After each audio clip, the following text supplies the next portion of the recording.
दोस्तों नमस्कार। आज की इस वीडियो में हम अभिनेत्री मधुबाला के जीवन से जुड़ी उनकी 4 अधूरी प्रेम कहानियां, एक असफल शादी और फिल्मी संघर्षों के बारे में बात करेंगे। मधुबाला का जन्म 14 फरवरी को 1933 में दिल्ली में हुआ था। बचपन में उनका नाम मुमताज़ जहां बेगम दहलवी था। वो अपने पिता अताउल्ला खां और मां आयशा बेगम की 11 संतानों में 5वीं संतान थी। मधुबाला के पिता शुरुआती दिनों में एक मिट्टी के बर्तन बनाने वाले के साथ काम करते थे। इसके बाद उन्होंने पेशावर की एक तंबाकू फैक्ट्री में काम किया, लेकिन कुछ दिनों में ही उन्हें इस नौकरी से निकाल दिया गया। इसके बाद उन्होंने परिवार के भरण पोषण के लिए रिक्शा चलाना शुरू किया। एक दिन उनके पिता की मुलाकात एक ज्योतिषी से हुई। पिता ने उन्हें अपने परिवार की सारी परेशानी बताई। तब ज्योतिषी ने भविष्यवाणी करते हुए कहा कि उनकी बेटी मधुबाला एक नायाब हीरा है, देश सहित विदेश में भी उसका नाम होगा। बाद में ज्योतिषी की ये बात सच साबित हुई। उन दिनों ऑल इंडिया रेडियो में बच्चों का एक प्रोग्राम हुआ करता था, जिसमें मधुबाला को भी जाने का मौका मिला। उस प्रोग्राम में बॉम्बे टॉकीज के जनरल मैनेजर राय बहादुर चुन्नीलाल आए हुए थे। जब उनकी नज़र बेबी मुमताज़ यानी मधुबाला पर पड़ी तो वो उनके मुरीद हो गए। उस वक्त बॉम्बे टॉकीज में फिल्म बसंत बनाने की तैयारी हो रही थी। इस फिल्म के लिए छोटी लड़की की तलाश थी। इस रोल के लिए चुन्नीलाल ने मधुबाला की मुलाकात टॉकीज की मालकिन देविका रानी से कराई। जब देविका रानी ने नन्ही मधुबाला को देखा तो वो भी उनकी दीवानी हो गई। इसके बाद मधुबाला ने 1942 में रिलीज हुई फिल्म बसंत से अपना एक्टिंग करियर शुरू किया। कम उम्र में ही मधुबाला को पहला प्यार हो गया था। जब वो दिल्ली में रहती थी तो वहाँ पर रहने वाले लतीफ़ को वो पसंद करने लगी, जो आगे एक IAS अधिकारी बने। जब लतीफ़ को पता चला कि मधुबाला को मुंबई शिफ्ट होना है तो वो बहुत दुखी हो गए। वो नहीं चाहते थे वो उनसे दूर जाए। वहीं मधुबाला भी उनसे दूर नहीं होना चाहती थी। जब मुंबई जाने से पहले दोनों की आखिरी मुलाकात हुई तो मधुबाला ने उन्हें गुलाब का एक फूल दिया, जिसे उन्होंने ताउम्र संभाल कर रखा। इधर मुंबई आने के बाद मधुबाला फिल्मों में बिजी हो गई, लेकिन लतीफ़ उन्हें कभी भूल नहीं पाए। कहा यह भी जाता है कि मधुबाला के निधन के बाद लतीफ़ उनकी कब्र पर उनकी डेथ एनिवर्सरी पर जाते थे और उस पर गुलाब का एक फूल रखाते थे। मधुबाला का परिवार मुंबई के मलाड में रहता था। एक बार वो अपने पिता से जिद करके पास के सिनेमा घर में फिल्म देखने चली गई। घर पर उनके 5 भाई बहन मौजूद थे। तभी अचानक वहाँ पर आग लग गई और उनका पूरा घर जल गया। इस हादसे में उनके 5 भाई बहनों की मौत हो गई। तंगी का आलम ऐसा कि पिता के पास बच्चों के कफन के लिए भी पैसे नहीं थे। इन्हीं सब हादसों की वजह से छोटी उम्र में ही मधुबाला समझदार हो गई और घर की जिम्मेदारी उन्होंने अपने कंधे पर ले ली। आखिरकार लंबे संघर्ष के बाद उन्हें रंजीत फिल्म स्टूडियो में 300 रुपये महीने पर नौकरी मिल गई। इसके बाद मधुबाला फिल्मी दुनिया में आगे बढ़ती गई और महल, बादल, काली, बरसात की रात, नीलकमल जैसी बेहतरीन फिल्मों में अपनी एक्टिंग का लोहा मनवाया। एक्टिंग में मधुबाला इतनी माहिर थी कि विदेशों में भी उनकी ज़बरदस्त पॉपुलैरिटी थी। एक बार हॉलीवुड के फेमस डायरेक्टर कापरा ने मधुबाला को अपनी कुछ फिल्मों में काम करने का ऑफ़र दिया, लेकिन उनके पिता ने इस ऑफ़र को ठुकरा दिया। उन्होंने ये कहते हुए मना कर दिया था कि मधुबाला कांटा छुरी से खाना नहीं खा पाती है, वो तो विदेश जाकर नहीं रह पाएगी। 1949 में बॉम्बे टॉकीज के बैनर तले फिल्म महल बनी। इस फिल्म के निर्देशक कमाल अमरोही थे। फिल्म के लिए पहले सुरैया को कास्ट किया जाना था, लेकिन स्क्रीन टेस्ट के बाद लीड रोल में मधुबाला को चुना गया। ये फिल्म बॉक्स ऑफिस पर काफ़ी हिट रही।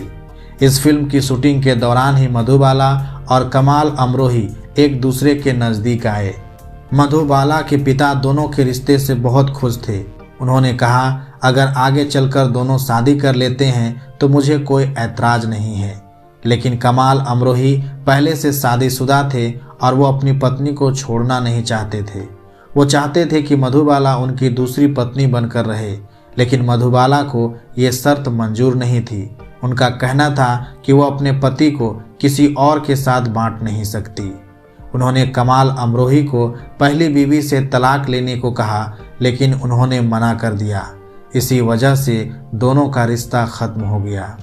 फिल्म हंसते आंसू 1950 में रिलीज हुई थी। ये भारतीय सिनेमा की ए सर्टिफिकेट वाली पहली फिल्म थी। इसमें लीड रोल में मधुबाला थी, लेकिन जब ये रिलीज हुई तो उन्हें ही इसे देखने से रोक दिया गया। कहा गया कि वो अभी 17 साल की है, इसलिए ए सर्टिफिकेट फिल्म नहीं देख सकती। एक बार मशहूर फोटोग्राफर भारत दौरे पर आए थे। जब उन्होंने मधुबाला को देखा तो उन्हें बिना बताए ही उनकी कई तस्वीर खींच ली। इसके बाद उन फोटोज़ को अपनी मैगजीन में पब्लिश भी कर दिया। एक बार फोटोग्राफर प्रेम चोपड़ा ने मधुबाला की 12 तस्वीरें खींचकर उन्हें देनी चाहिए, लेकिन उन्होंने लेने से मना कर दिया। उनका मानना था कि वो बिना पैसे दिए उन तस्वीरों को नहीं लेंगी। मधुबाला ने 1200 रुपये देकर ही तस्वीरें ली थी। बहुत दिनों की शूटिंग के दौरान एक दिन मधुबाला को खून की उल्टियाँ हुई। धीरे धीरे ये बात पूरी फिल्म इंडस्ट्री में आग की तरह फैल गई। जांच के दौरान पता चला कि उनके दिल में बचपन से ही छेद था, जिसका इलाज उस दौर में संभव नहीं था।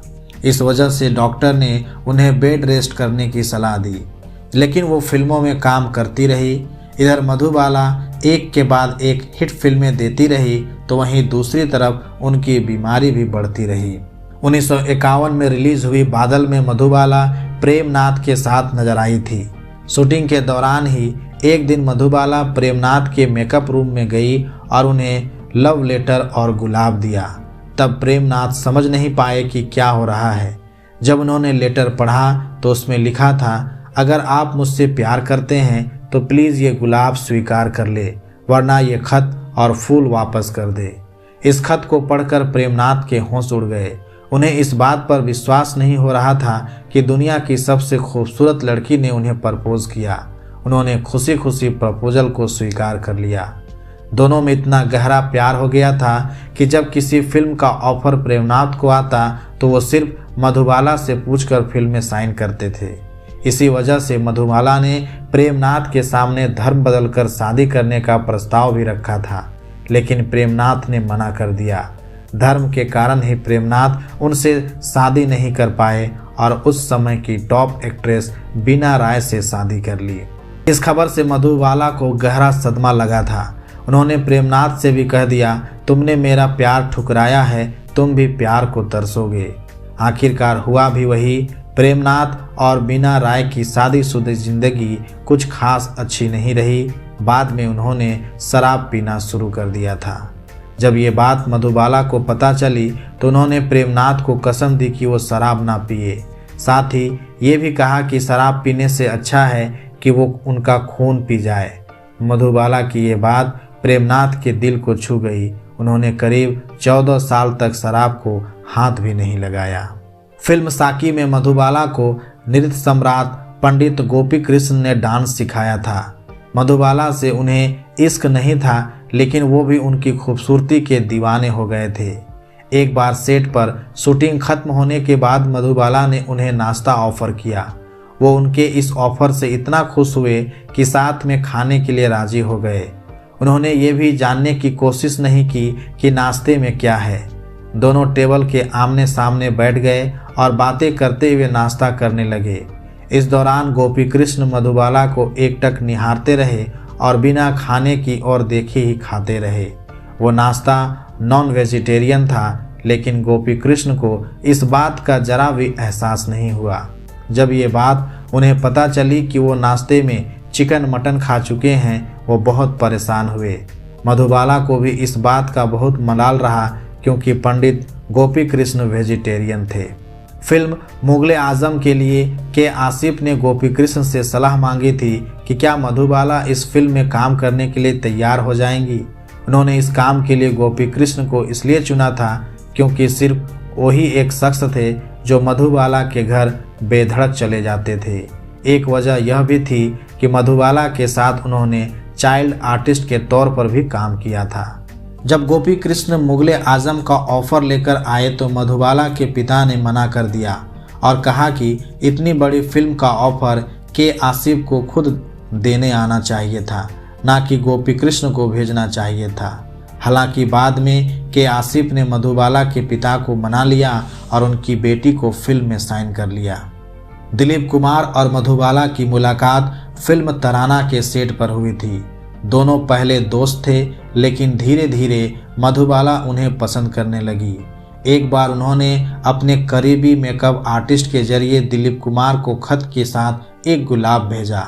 खत में लिखा था, अगर आप मुझे पसंद करते हैं तो ही ये खत कबूल करिएगा, वरना इसे वापस भेज दीजिएगा। दिलीप कुमार ने खत को कबूल कर लिया और इसके बाद दोनों का प्यार परवान चढ़ने लगा। 1955 में पहली बार फिल्म इंसानियत के प्रीमियर के दौरान दोनों को साथ में पब्लिक प्लेस पर देखा गया। हालांकि ये आखिरी मौका भी था कि जब दोनों पब्लिक प्लेस पर साथ दिखे। उनका रिश्ता 9 साल में ही टूट गया। वजह ये थी कि मधुबाला के पिता चाहते थे कि दिलीप कुमार मधुबाला के हिसाब से काम करे। वो उनके हर काम में दखल देते थे। इसका जिक्र दिलीप कुमार ने अपनी autobiography Dilip Kumar the substance and the shadow में भी किया था। उन्होंने लिखा था, जब मेरी मधुबाला से उनके पिता अताउल्ला खां के बारे में बात हुई तो मैंने उन्हें साफ कर दिया कि काम करने का मेरा अपना तरीका है। मैं अपने हिसाब से प्रोजेक्ट चुनता हूं और उसमें मेरा अपना भी प्रोडक्शन हाउस हो तो भी ढिलाई नहीं कर सकता। दिलीप कुमार की ये बात मधुबाला के पिता को पसंद नहीं आई। उन्हें लगा कि वो बहुत घमंडी और अड़ियल है। मधुबाला भी पिता की कोई बात टालती नहीं थी। एक दिन दिलीप कुमार ने उनसे कहा कि चलो शादी कर लेते हैं, तो वो रोने लगी। इस पर दिलीप कुमार ने कहा, अगर आज तुम नहीं चली तो मैं तुम्हारे पास लौट कर नहीं आऊँगा, कभी नहीं आऊँगा। इसके बाद सच में वो मधुबाला के पास कभी नहीं लौटे। फिल्म मुगले आजम में अनारकली और सलीम की जोड़ी में दिलीप कुमार और मधुबाला को बहुत पसंद किया गया था, मगर शूटिंग के दौरान दोनों एक दूसरे से बिल्कुल बात नहीं करते थे। पेंगुइन इंडिया की किताब Bollywood top 20 superstars of India में राज कपूर ने बताया था कि शिवसेना के संस्थापक बाल ठाकरे ने एक बार जब शूटिंग के दौरान मधुबाला को देखा था तो वो उनकी खूबसूरती से इस कदर प्रभावित हुए कि उन्होंने कहा, आज तो मेरा दिन बन गया। 1960 में रिलीज हुई फिल्म मुगले आजम की शूटिंग के लिए जब शीश महल का सेट बनाया गया था तो कई लोग शूटिंग देखने पहुंचे थे। इनमें चीन के तत्कालीन प्रधानमंत्री चाओ एन लाई भी शामिल थे, जो कि खास तौर से मधुबाला का डांस देखने के लिए सेट पर पहुंचे थे। जब मधुबाला डांस की प्रैक्टिस करती थी तो पाकिस्तान के पूर्व प्रधानमंत्री जुल्फिकार अली भुट्टो भी उन्हें देखने के लिए आया करते थे। 1960 में मधुबाला ने किशोर कुमार से शादी कर ली। किशोर कुमार को उनकी बीमारी की जानकारी थी, लेकिन उन्होंने इस बात को बहुत गंभीरता से नहीं लिया। शादी के बाद वो मधुबाला को लेकर लंदन गए, जहां पता चला कि वो सिर्फ 2 साल ही जीवित रह पाएंगी। जब किशोर कुमार उनके साथ वापस मुंबई लौटे तो उन्होंने मधुबाला को उनके पिता और बहनों के पास छोड़ दिया और कहा, मैं काम की वजह से बहुत व्यस्त रहता हूँ तो मधुबाला की अच्छे से देखभाल नहीं कर पाऊँगा। इसके बाद वो मधुबाला से मिलने आते थे, लेकिन 3-4 महीनों में एक बार ही। जब मधुबाला को अपने पति की ज़रूरत सबसे ज़्यादा थी तब वो उनके पास नहीं थे। मधुबाला की हालत दिन ब दिन खराब हो रही थी। उनके शरीर में अधिक खून बनता था, जिस वजह से वो नाक और मुंह से बाहर निकलता था। घर पर डॉक्टर शरीर से खून निकालते थे। उन्हें फेफड़ों की बीमारी भी थी। इस वजह से उन्हें हर 4-5 घंटे में ऑक्सीजन देनी पड़ती थी। मधुबाला लंबे समय तक बिस्तर पर रही थी। शरीर में सिर्फ हड्डियां ही बची थी। खुद को देखकर वो हमेशा रोती थी और कहती थी, मुझे जिंदा रहना है, मरना नहीं है। इस वजह से वो मेकअप करके रहा करती थी ताकि उन्हें लगे कि वो ठीक है। आखिरी समय में गिने चुने लोग ही मधुबाला से मिलने आते थे। इनमें दिलीप कुमार का नाम भी शामिल था। जब एक बार दिलीप कुमार उनके घर आए तो उनकी आंखों में आंसू थे। दोनों ने घंटों बातें की। फिर मधुबाला ने उन्हें सायरा बानो के साथ शादी करने पर कहा, मैं खुश हूँ, मेरे शहजादे को शहजादी मिल गई। बातों ही बातों में मधुबाला ने दिलीप कुमार से पूछा, जब मैं ठीक हो जाऊंगी तो क्या तुम मेरे साथ फिल्म में काम करोगे? इस पर उन्होंने कहा, बिल्कुल, तुम ठीक हो जाओ, मैं तुम्हारे साथ फिल्में करूंगा। इसके बाद ना तो मधुबाला कभी ठीक हुई और ना ही दिलीप कुमार के साथ फिल्म कर पाई। आखिरकार बीमारी की वजह से मधुबाला का 23 फरवरी 1969 को महज 36 साल की उम्र में ही निधन हो गया। दोस्तों, आज की वीडियो में बस इतना ही। मिलते हैं फिर एक नई वीडियो के साथ, तब तक के लिए नमस्कार।